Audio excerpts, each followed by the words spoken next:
Brad Garlinghouse just posted a photo that says more than any press release could, standing alongside Senators Tim Scott, Patrick McHenry, and key lawmakers at the World Economic Forum. The people who hold the pen on the Clarity Act. The people who decide whether the markup happens in the next 2 weeks or gets pushed to July or beyond. And what he wrote alongside that photo was direct. Yesterday, I celebrated 11 years at Ripple. Back then, I couldn't have predicted we'd still be fighting for regulatory clarity. The fight has been worth it. After a day in DC having great conversations with senators and key policymakers, I know we are closer than ever. The Clarity Act window is open, and now is our moment to act. 11 years.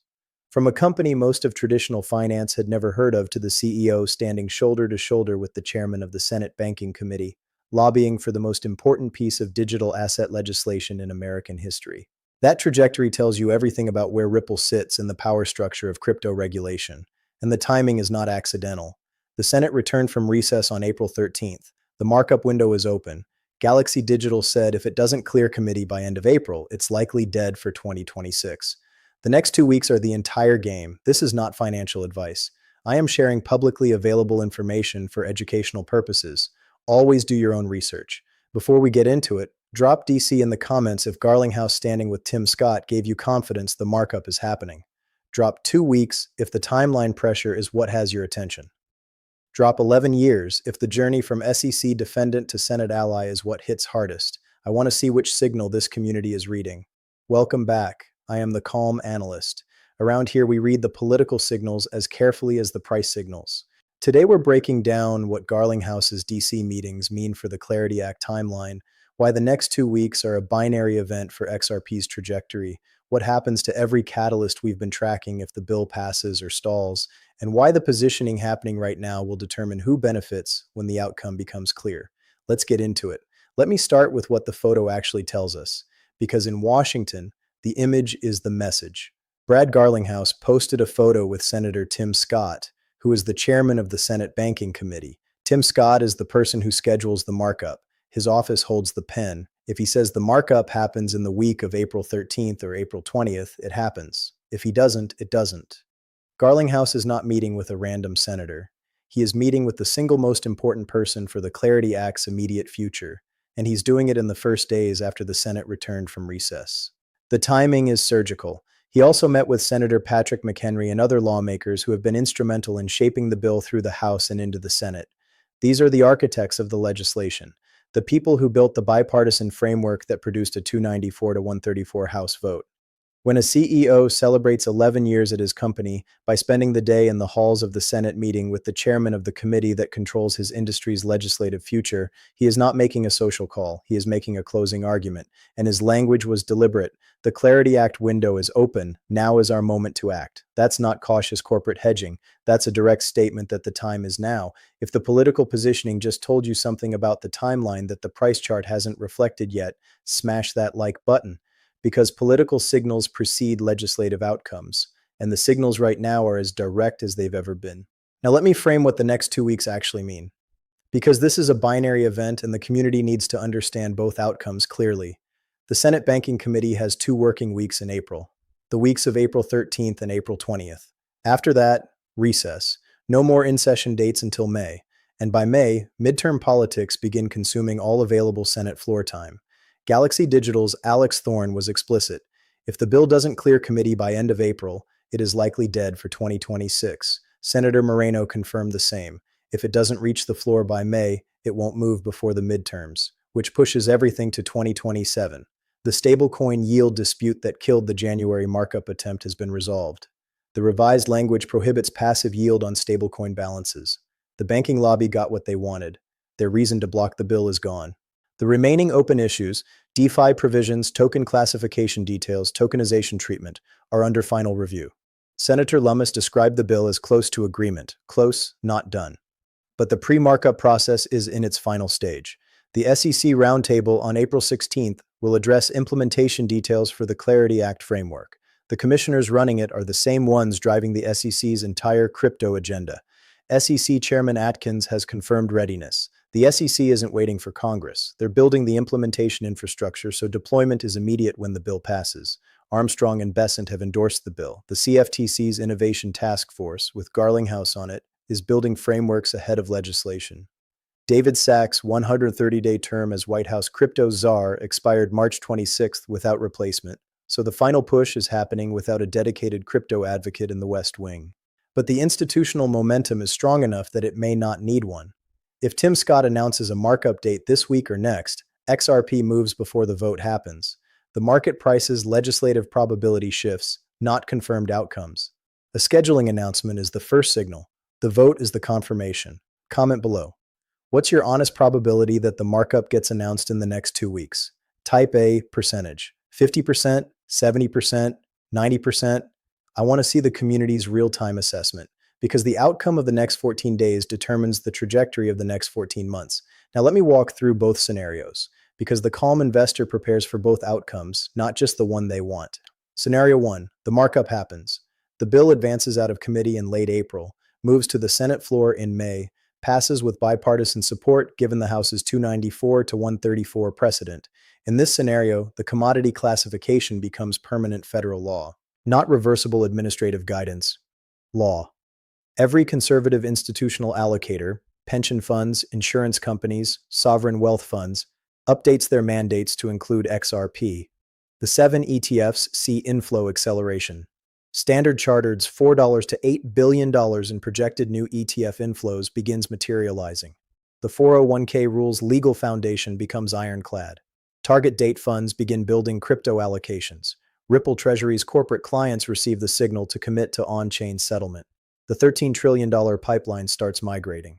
Standard Chartered's base case, $2.80, bull case, $8. The institutional flow timeline suggests the repricing begins 6 to 12 weeks after passage, with the market front-running the expected flows as soon as passage becomes certain.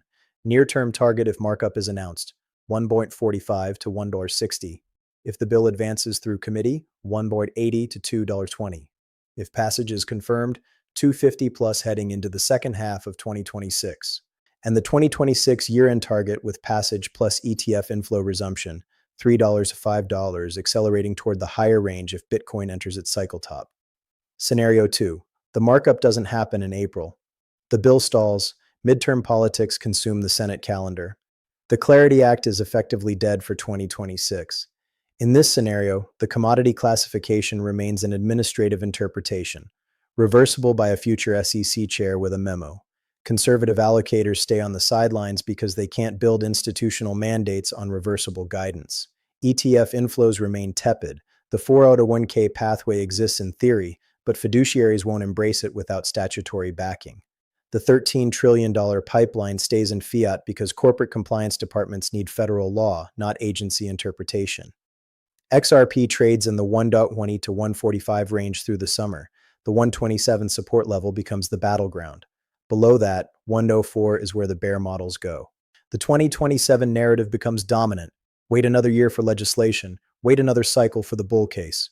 But, and this is critical, even in scenario 2, the infrastructure doesn't get unbuilt.